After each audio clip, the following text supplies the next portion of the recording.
When my uncle died, I remember my cousins fighting, and some of them even left early to travel back home before they had planned because of their disagreements.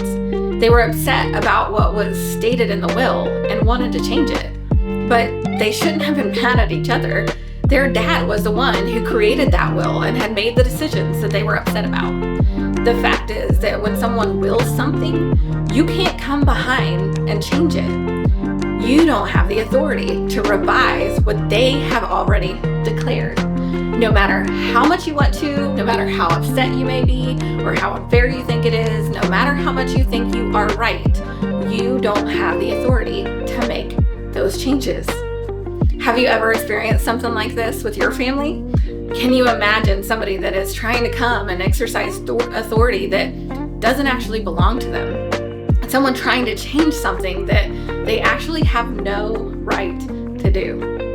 Well, the Galatians found themselves in a situation like this. They were under attack from the Judaizers, as we said before, and they were trying to exercise authority that didn't actually belong to them.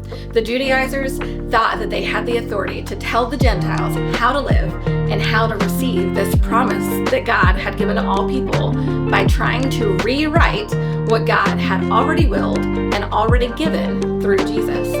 They were trying to say that there was another way, which would have been to obey and have faith in the law. Now, the law had a purpose, but it can't give you new life. God had clearly promised and shown that the only thing that could give you new life was faith in the Messiah.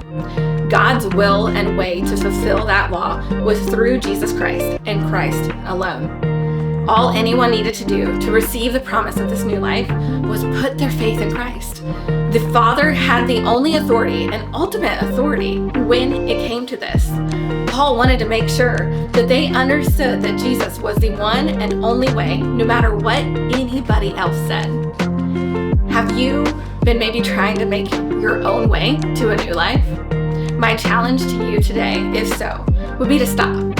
Stop trying to make your own way. Surrender to the will of the Father and accept that the only way to new life is by having faith in Christ and Christ alone.